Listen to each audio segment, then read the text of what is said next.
Why is it so important to deal with your trauma, to resolve it, not to run away from it or to close your heart, to shut your feelings down, or to hide behind the fact that you have had a traumatic event and now you have PTSD, post-traumatic stress disorder? Why is this so important? Well, in this video I will clarify this, and I will share with you in short what it is that you can do to actually free yourself from all those chains and all those heavy stones you've been carrying around, that have been slowing you down or even making you sink. Like, subscribe, and share.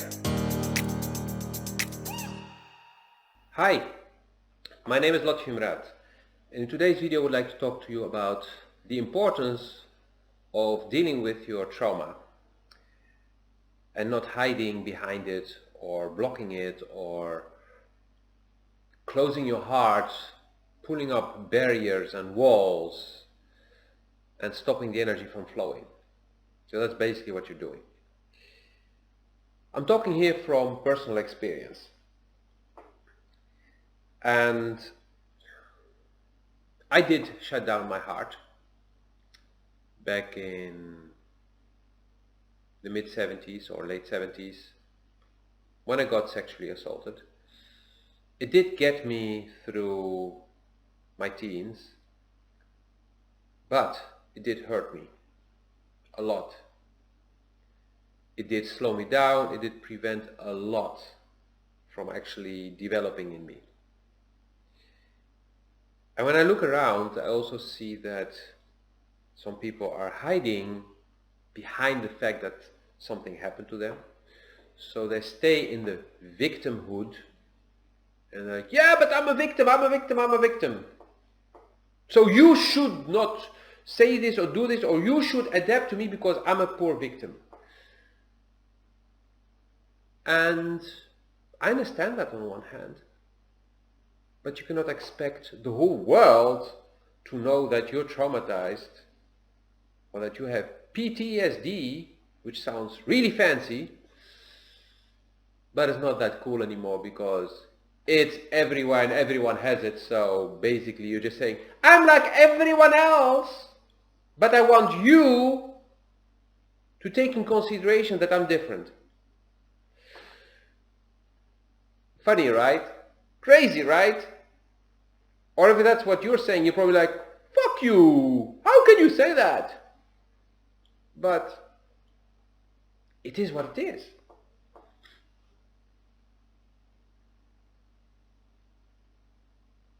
I actually didn't realize that the assault that happened to me traumatized me. Didn't realize that until the moment that somebody pointed it out, and that was also the moment when I released that, or at least started to release the blockage, and from there dealing with it.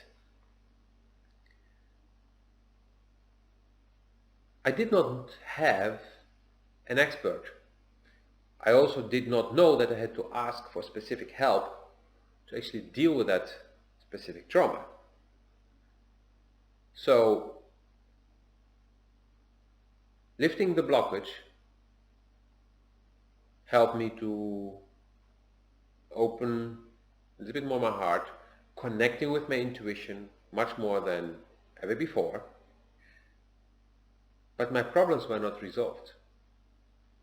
Actually, it was only then that I started slowly working on those problems.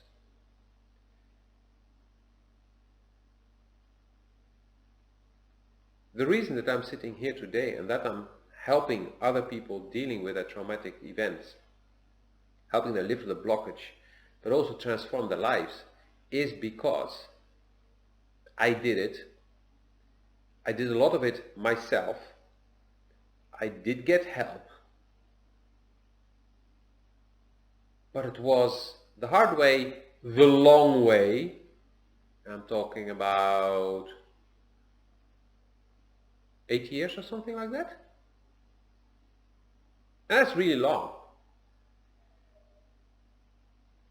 But I didn't know better. I did not, as far as I know, get on my path somebody who actually said, hey Lotfi, this is what you went through, this is what it resulted in, you now did deblocking, but then you need to integrate everything in your life and maybe catch up with 3-4 decades of what you could have learned if not for that blockage. So this is why I'm saying, this is why I'm recording this video, stop running away. You running away is basically preventing yourself from growing, is keeping yourself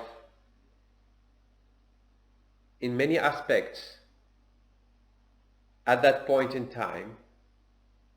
So if a decade passes, it comes to certain aspects that are directly linked to that traumatic event, you're not growing. So if this happened in your teens, you will stay a teenager on certain aspects. You can already be 30, 40, 50, 60, 70, 80, 90 years old and still be a 15, 16-year-old when it comes to these aspects that are linked to that event. Time will not heal it. Working on it, looking it in the eyes, dealing with it, will.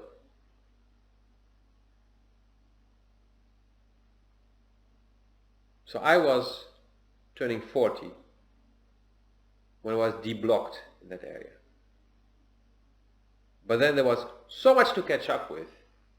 And then there was also all the patterns that were rooted in me for 3 decades that I had to get out of me again. So you can see it as having this really bad herb in your garden that keeps spreading underground through the roots and popping up everywhere. And whatever you cut and do here, it just continues somewhere else. So you need to get to the roots and deal with it there. Otherwise you just keep cutting and it keeps growing back.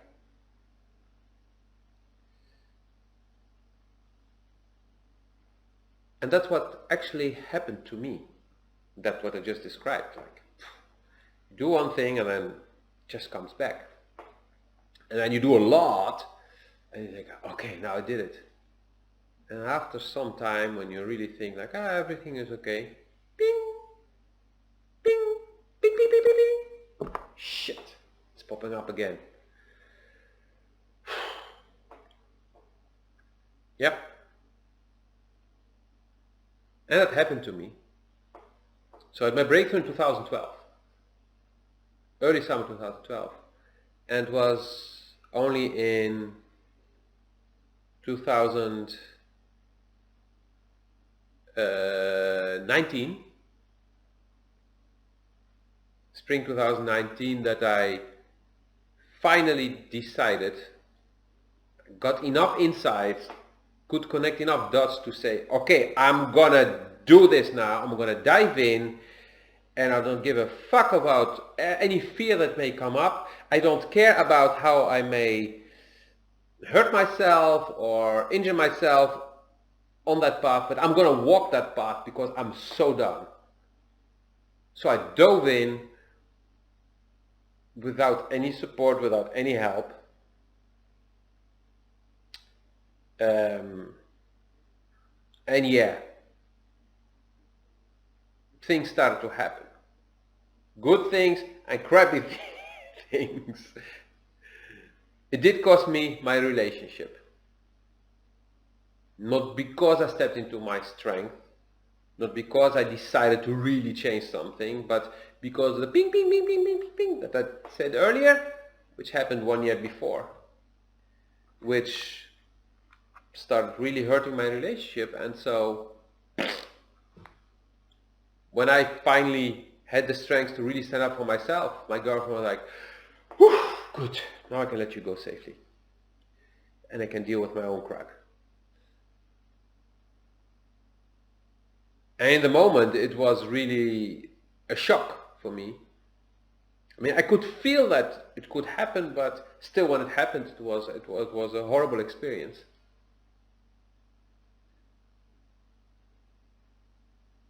But it was the only right thing for her to do. And it hurt like hell. And I could see right away, like, wow, I just stepped into my strength and decided not to be scared anymore and just start walking the path that I feel I need to walk. And then poof.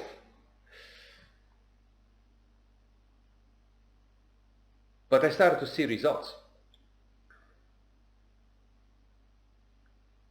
And so 2 years later, and some workshops, some healing sessions,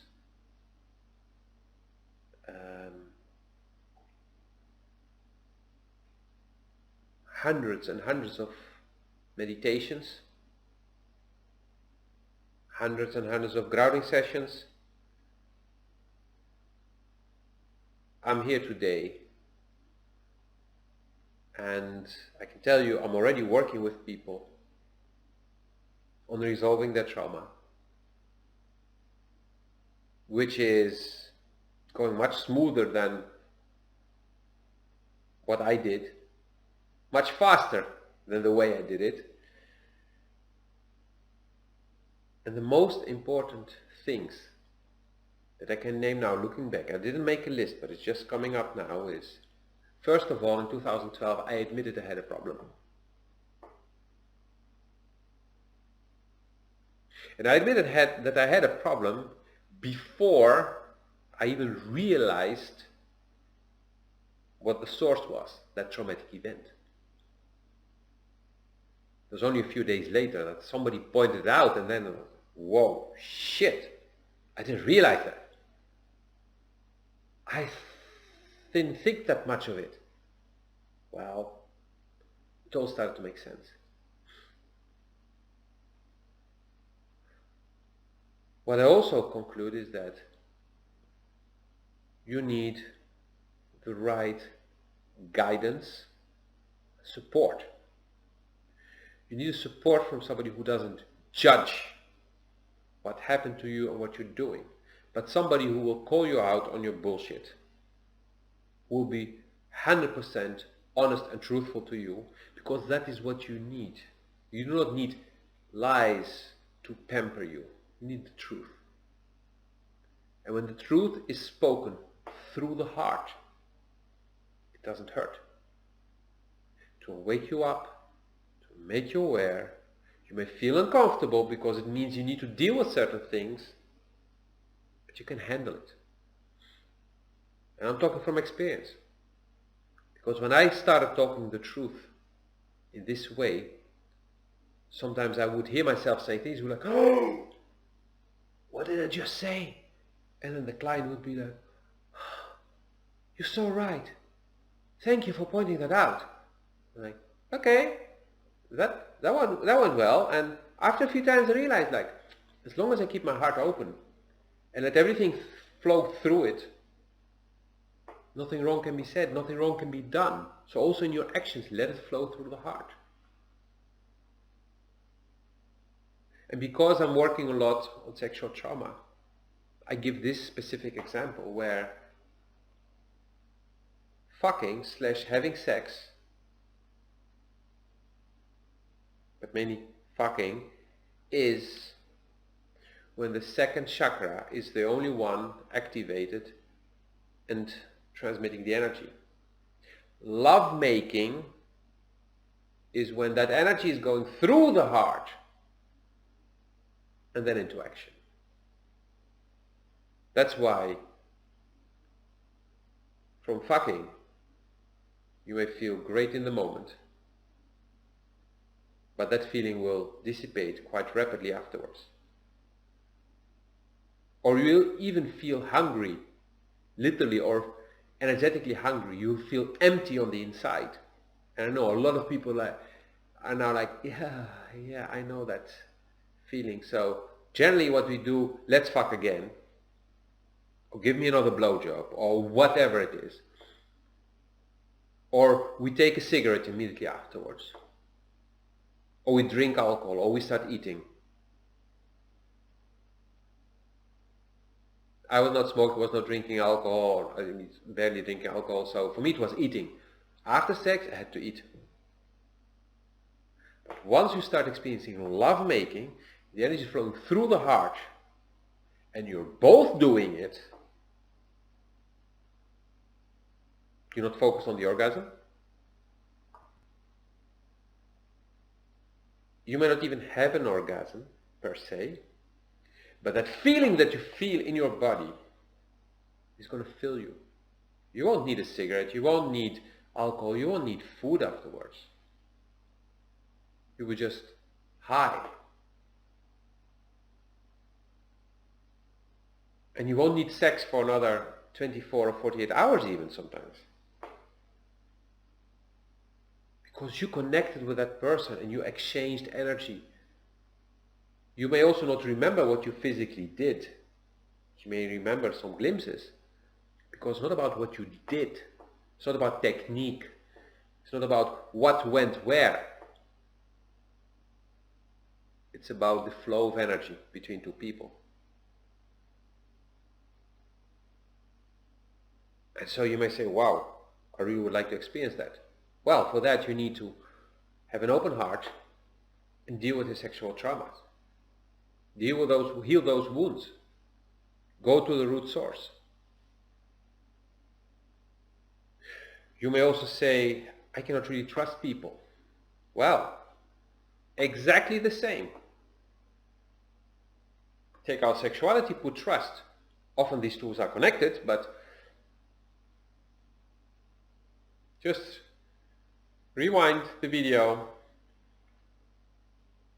and visualize it with trust. When you're in a relationship with somebody you trust, being a friend, family member, colleague, your boss, your children, whoever, there's trust. That relationship is simple, smooth, it's nice. Of course there may be things happening, but it's okay because there's trust. But if there's no trust between you and that person, it's better to just walk away. Because nothing good can come out of it. You may try to squeeze out something for your benefit, but it's never going to feel good. You're always going to be like, looking over your shoulders like, will I be stabbed in the back? Will I be screwed? Will I be robbed? And this is really happening. There are people living life without trust, without being able to trust anybody. Not even themselves, of course, but that they don't realize. And that makes you very lonely. And this can bring you to the self-trust. If you don't have self-trust, you don't have self-love, you do not have a connection with yourself. Which means you will feel lonely. And no matter how many people you have around you, you will still feel lonely. They may distract you.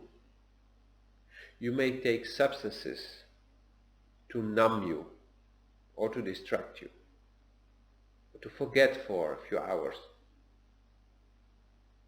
But instead of resolving the problem, generally you only make things worse. You may destroy your relationship because you start drinking too much, or you drink sometimes, but when you drink you start saying really stupid things, or you start saying really horrible things to your partner because the pain is coming out and the first person in front of you is going to get it all. You may do stupid things. or because you're numbing yourself, you're not listening to what your inner voice is telling you, and from there on you take bad decisions. And this applies to not just love relationships, but any kind of relationship you have with any person, or even with your pets. So that's why it is so important that you actually work on yourself. And it is both hard and not hard at all. It is hard when it comes to deciding for yourself, that you actually get to the point to admit that you have a problem and that you need to work on it, that you may need help. Asking for help is not a sign of weakness, it's a sign of strength. Because you admit to yourself that there's something that needs to be resolved. Only strong people can admit that they're wrong, or that they need help, or that they need to work on something. It's the weak people who blame the outside world, who blame others for their problems.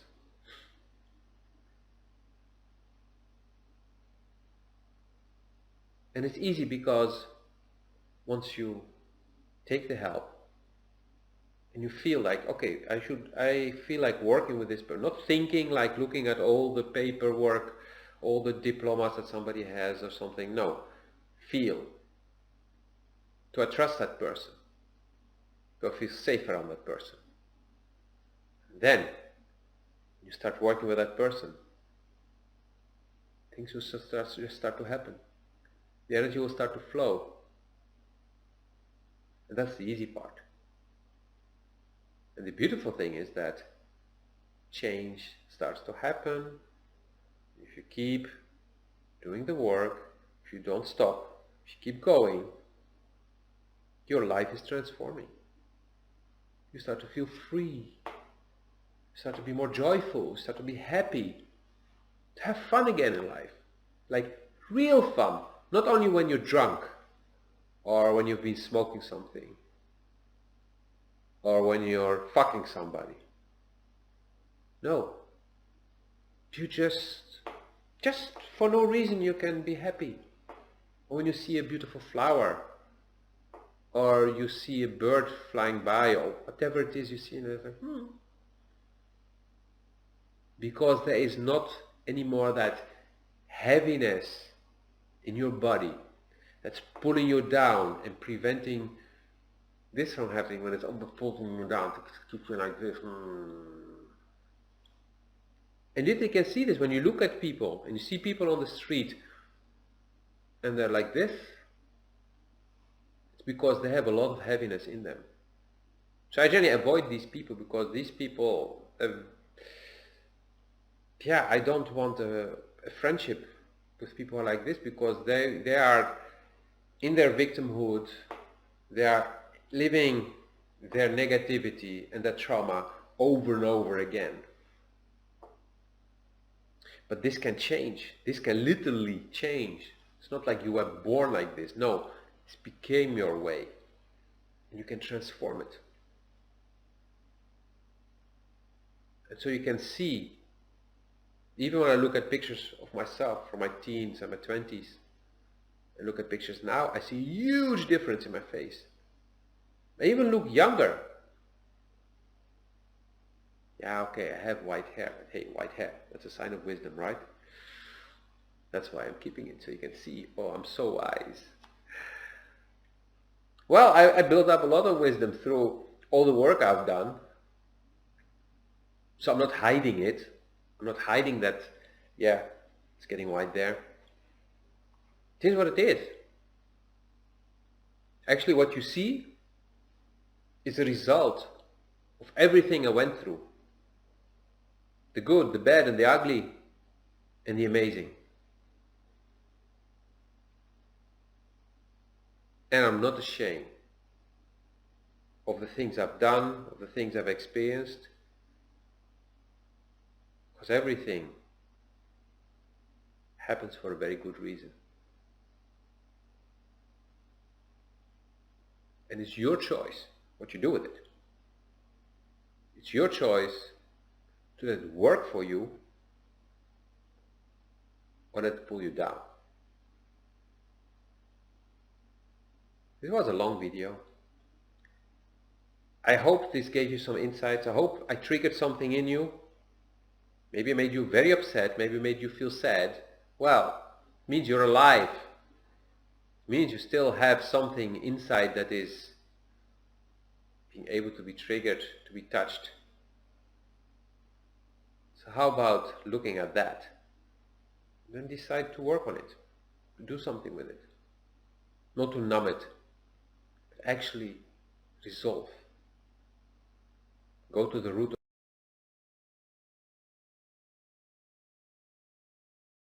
it. Start doing it. If you need help, ask for help. Remember, admitting that you need help and then asking for it is a double sign of strength and smartness.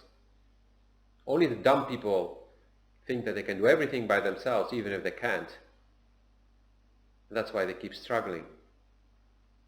That's why their lives are a mess. It's the smart people who always ask for help when they need it. Like, subscribe, and share.